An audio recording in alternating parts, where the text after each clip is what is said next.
Hey guys, welcome back to my YouTube channel. It's me, Meng, guys. So for today's video, may aantayin po tayong bagong aso, Shih Tzu. Kaya maaga kaming gumising, guys. Sobrang saya ko.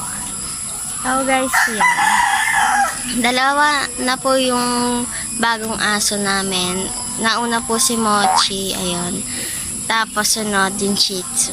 So inaantay na po namin, kaya ayun, maaga kami gumising. Ito po si Mochi. So, yan si Mochi.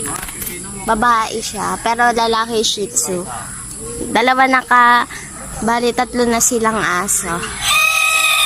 Ayan, lagay niya ito yung manok. Diga dito, Mochi. So guys, dahil hindi din tayo makakalabas, i-deliver dito yung aso. So, may dalawa na din kaming Shih Tzu noon. Yung isa si Chacha, tapos yung isa si Raymond.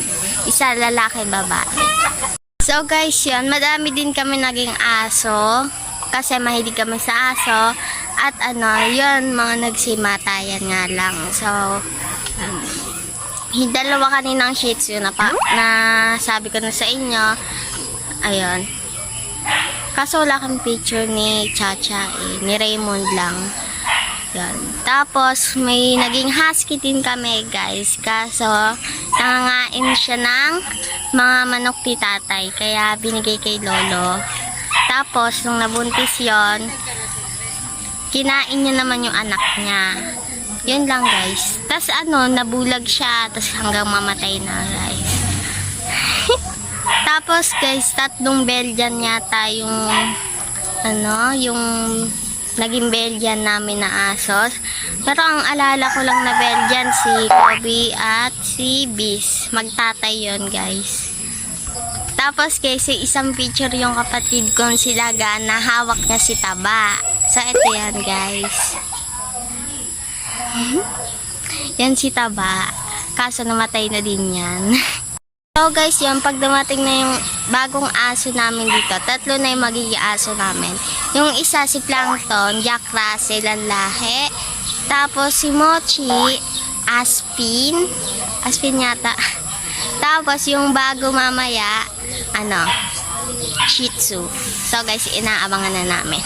Tapos guys, dyan nakakulong sila, Kobe at Plankton dati. Kaso nung namatay si Kobe, ayan, nilagyan ni tatay dyan ng kalapati.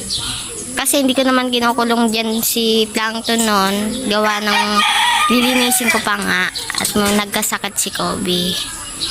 Ayan. So, baka mamaya alisin na yan dyan kasi wala na kami pagkukulungan ng mga aso. Naging 3 na kasi. Bawal naman sa loob ng bahay. So, yan lang, guys. So, guys, yun, si Plankton, yon, lagi siyang tulog, guys. Tapos, pag sobrang init lagi siyang nai-stroke. 3 beses na yun, guys. Pero, binubuhusan namin siya pag nai-stroke. Tapos, yun, siya. Recover. Yun, ganun ba. Ayun nga, kakaiba nga siya kahit ilan stroke na nabubuhay pa rin siya. So guys, yun. Tapos si Sparky naman, malambing yon, guys. Malambing siya. Dito na naman tayo. Nandito kami tuwing umaga. May mahangin dito Mochi, halika dito. Sorry guys, kakagising ko lang. Wala pa ang gaanong ayos. Laki na eye bags. Tapos guys, yung isa pa naming aso, si Sandy, ayun, may galis yun. Ayun, may galis siya, guys, kaya namatay din. Sabi pa po kami mga naging aso kasi hindi ko naaalala. So yun guys, i-deliver na po dito yung tuta. So 150 lang, guys, nagka-Shih Tzu na kami. So, mamaya, ipapaliwanag ko sa inyo kung bakit sa halagang 150, nagka-Shih Tzu kami. So, bago yon, guys, papakita ko muna siya sa inyo, tapos maglalakad-lakad kami sa damuhan. So, guys, ito yung tuta. Ayan. Kakagupit lang yun sa ganito niya, sa lapit sa mata. Kasi hindi siya makakita, ang kapal ng balahibo. Ayan siya, guys. Pati nung pagkapasok niya sa bahay, nakipaglaro ka agad siya, hindi siya nailang. Ayan siya, guys. Ang liit niya.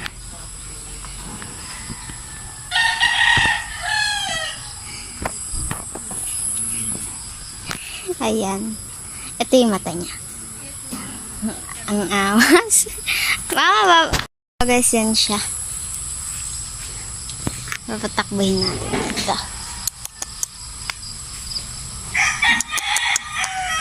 Dito. Kabi, dito. Dito, Kabi. Dito. Halika. Naglakad ka. Halika dito. So, yan siya, guys. Dakat, halika. Halika.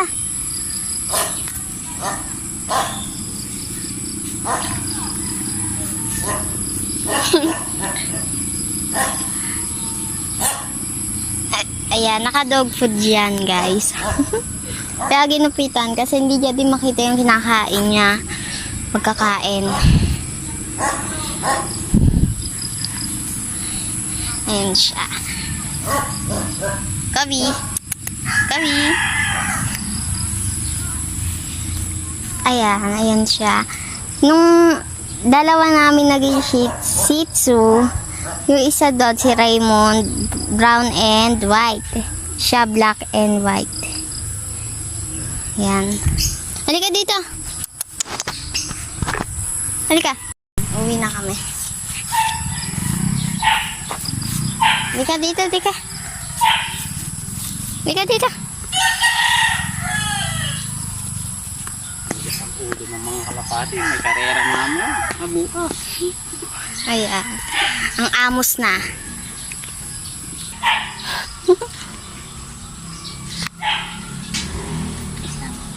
So guys, yung pagod na si